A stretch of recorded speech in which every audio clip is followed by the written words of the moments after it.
ဟုတုတလေးလာလိုက်စားမှုအာနယ်ပြီးအမြင်ကျင်းတဲ့ထိုင်းလူမျိုးတွေကသာ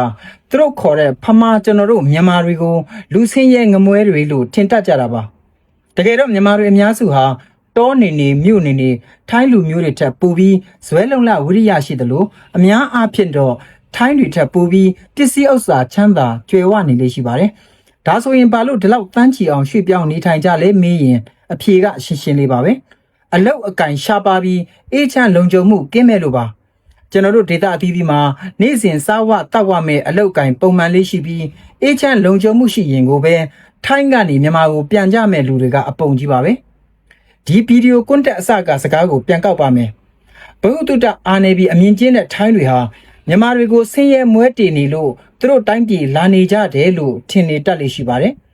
အခုတော့သူတို့အမြင်မှားနေပြီးအမြင်မှန်ရဖို့လိုနေပြီဆိုတဲ့သတင်းချက်လက်တွေထွက်လာကြပါပြီအဲ့ဒါကတော့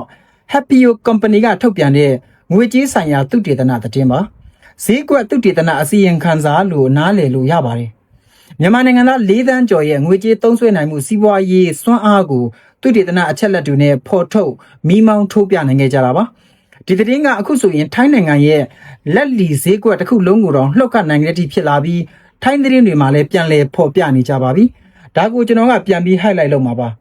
အခုလိုထိုင်းသတင်းတွေအံ့ဩနေကြတဲ့သတင်းကတော့ The Myanmar Market in Thailand 2026 surpassing 221 billion baht ဆိုတဲ့အစီရင်ခံစာချက်ပါဒီအစီရင်ခံစာထဲမှာထိုင်းနိုင်ငံရဲ့ဘဏ္ဍာစီးပွားငွေကြေးလည်ပတ်မှုပမာဏထဲမှာအခုမြန်မာတွေပါဝင်သုံးစွဲလည်ပတ်နိုင်နှုန်းကနှစ်စဉ်221ဘီလီယံဖြစ်လာနေကြောင်းဖော်ပြထားတဲ့သတင်းပါအဲ့ဒီအစီရင်ခံစာထုတ်ပြန်ချက်ထဲမှာထိုင်းတွေအနေနဲ့အရင်ကလိုဖမားကိုမြင်ရင်အလုတ်သမားတွေအောက်ခြေသိမ်းတွေသူတို့တိုင်းပြည်ကအလုတ်လက်မဲ့တွေလို့မြင်မဲ့အစား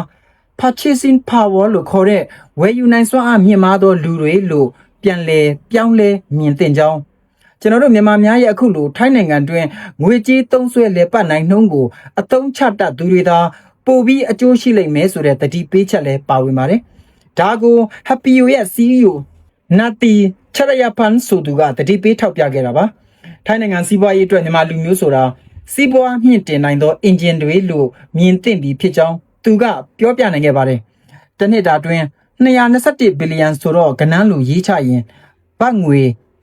221အနောက်က3.6လုံးဖြစ်ပါတယ်ဒီပမာဏဟာဘတ်ငွေပါမြန်မာလူဦးရေ4သန်းတစ်နှစ်အတွင်းထိုင်းနိုင်ငံစီးပွားရေးအတွင်းမှာထည့်ဝင်လဲပတ်စေခဲ့တဲ့ငွေပမာဏတွေပါဗမာငွေနဲ့ကျွန်တော်လည်းတွက်မတတ်လို့တွက်ကြည့်ကြပါဦး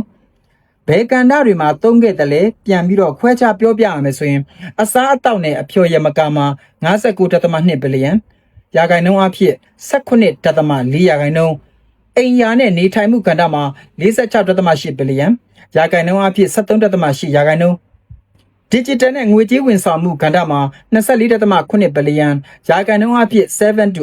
8%ကျန်းမာရေးနဲ့စေဝါကူးသမှု19.8ဘီလီယံရာခိုင်နှုန်းအဖြစ်9တည်ယူပို့ဆောင်ရေးကဏ္ဍမှာ10ရာခိုင်နှုန်းတကူရီသုံးပစ္စည်းတွေမှာ4.4ရာခိုင်နှုန်းဆိုတဲ့အချက်လက်တွေပေါ်ပေါက်ခဲ့ပြီးဖြစ်ပါတယ်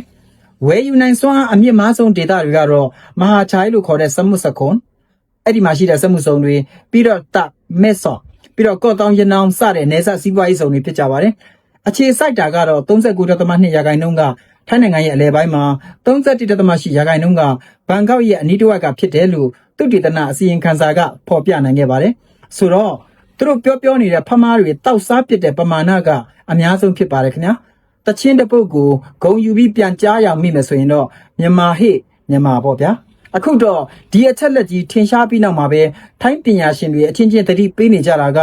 ထိုင်းလုပ်ငန်းရှင်တွေအနေနဲ့မြန်မာတို့ရဲ့ယဉ်ကျေးမှုလူနေမှုပုံစံမြန်မာတို့ရဲ့အကြိုက်အလိုက်တွေကိုနားလည်အောင်ကြိုးစားပြီးယုံကြည်မှုတည်ဆောက်ဖို့လိုပြီးဆိုတဲ့သတိပေးမှုမျိုးဖြစ်ပါတယ်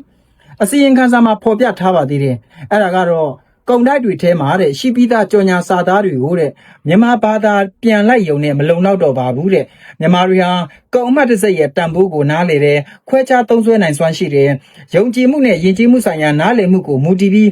ဝယ်ယူလေးရှိတယ်ဆိုတာပါပဲဒါတွေကိုထိုင်းစီးပွားရေးသမားတွေအနေနဲ့သိနားလည်ဖို့လိုပြီးဥအောင်အသုံးချဖို့လိုပါပြီတဲ့โอเคဒီဗီဒီယိုလေးကိုကြည့်ပြီးဂုဏ်ယူစိတ်နဲ့အတူ